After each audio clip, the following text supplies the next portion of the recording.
What questions would you like to be asking this morning?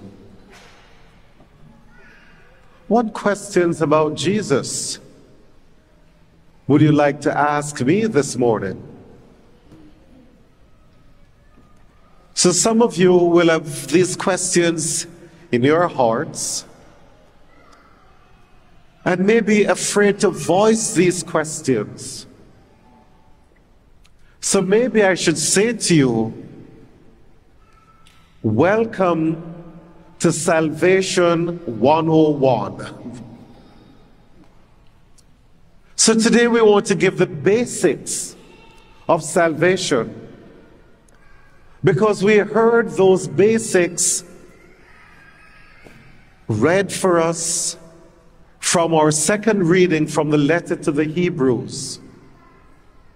Because if we want to talk about salvation, we talk about the person of Jesus Christ. And so the writer to the letter of the Hebrews, to the Hebrews, he presented Jesus to us today. He said all these things about Jesus. And so as he presented him, and I want to make sure that I don't forget any of these words, make sure to have it here. Because the older you get, the more you forget. But none of you can understand this because we have no other old people here but me. But the writer to the Hebrews, in referring to Jesus today, refers to him as a priest. A priest. And what does a priest do? Because very often we forget what a priest does. A priest is appointed by God to offer sacrifices. And in the Old Testament, we'd have all of these high priests who offered sacrifices. And day after day, time after time, they would go into the Holy of Holies, they would offer these sacrifices, and they would offer them for their own sins and the sins of all the people. And then along came Jesus. Along came Jesus, the great high priest. This was the Jesus who would not be offering a sacrifice for himself, but rather he was offering a sacrifice on behalf of all the people. And in our letter to the Hebrews, it says that he offered this sacrifice once and for all. Did you hear that? Once and for all. So it therefore means that the offering of Jesus was efficacious. The offering of Jesus is efficacious. The offering of Jesus will always be efficacious. So that offering of Jesus doesn't need any help. We don't have to add anything to it. And we cannot subtract anything from it. It was offered once and for all. And it is effective today as it was on that day. It does not need any help. And therefore, on the night before he died, Jesus, in the presence of his disciples, instituted that great Eucharistic meal. He took bread, he took wine, and he said to them, "This is my body, this is my blood." And then he told them, "Do this in memory of me." Do this in order to remember that sacrifice. Do this. And because he wanted them to do this, he was saying there is nothing else. that needed to be done. And so, faithful to what Jesus said on that night and did, we continue to offer that sacrifice. Did you hear me? That sacrifice. It is not offering another sacrifice. It is not the offering of another Jesus. It is offering that one sacrifice, offering it in this unbloody manner. Because there is nothing that I can do at this altar that can add anything to what Jesus did. And there's nothing that you can do to add anything to what Jesus did. And therefore, we look and we see people saying all kinds of things about the Eucharist. And they want to add this thing here, and they want to add another thing there, and they want to subtract a thing here and another thing there. No. It's the one sacrifice that has been given to the church, and it is efficacious until the end of time.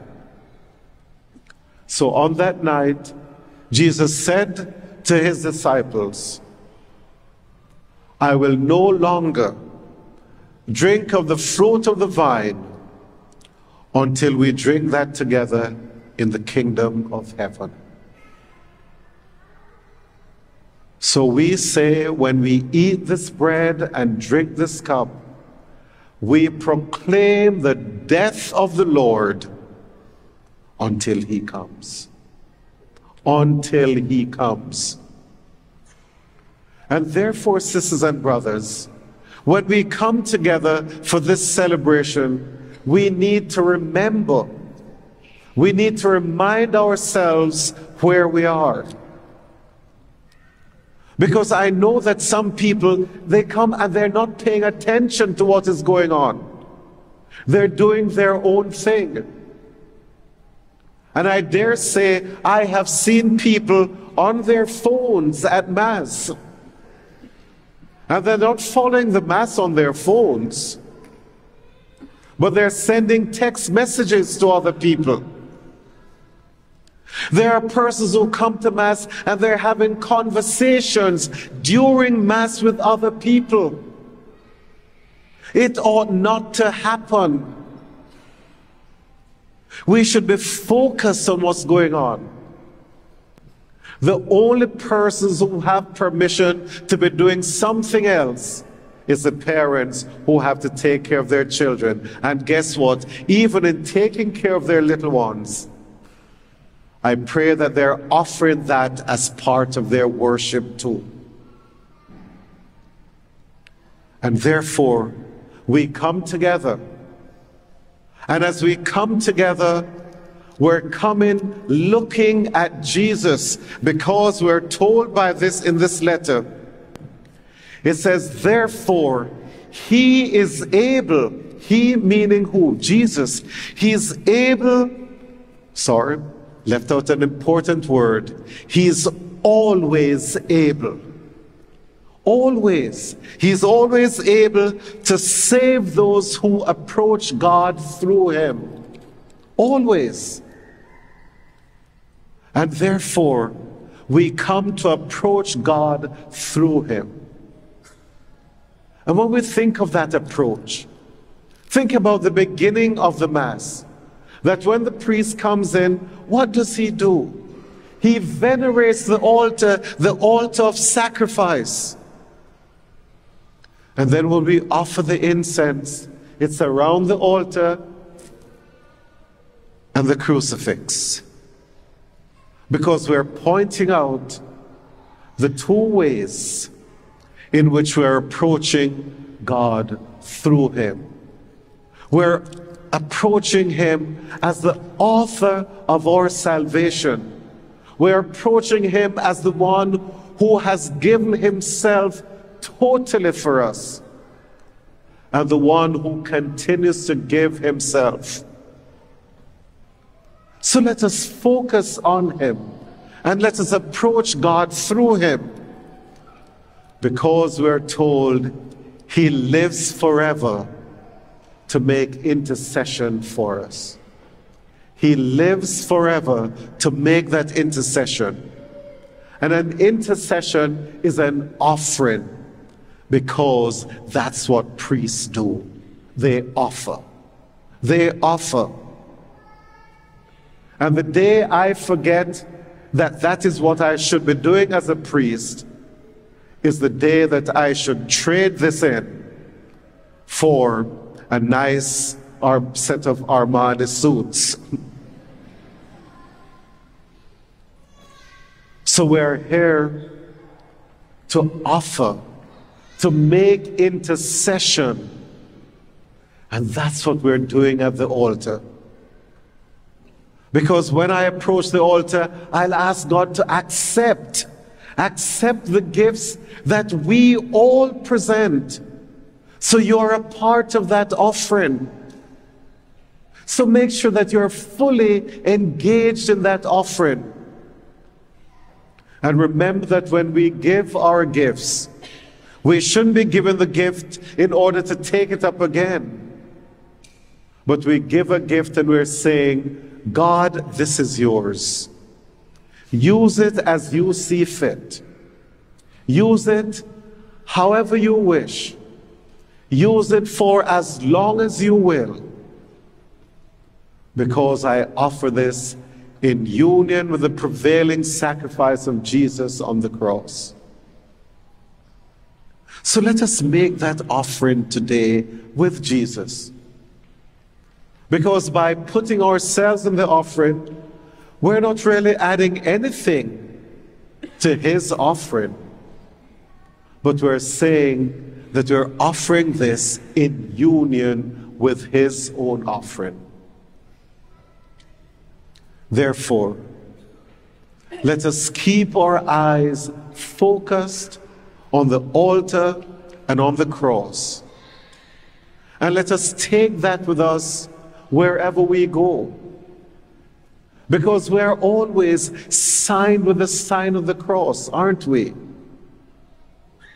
And therefore, when we think about being signed with that cross, know that we're offered in union with Jesus. So I know, my dear brothers and sisters, that so often we talk about being distracted. And you see, the distraction does not come from outside. Every distraction comes from within. Every distraction. Because we allow ourselves to be distracted. So let us be focused. Let us be focused on Jesus, who is the author of our salvation. And let us accept the salvation that he brings to each one of us. And let us, as we share in this, also take his offering into the world, that through us, persons may see who Jesus is, and that they, in their turn, will come and recognize him and make their approach to God through him and find their salvation.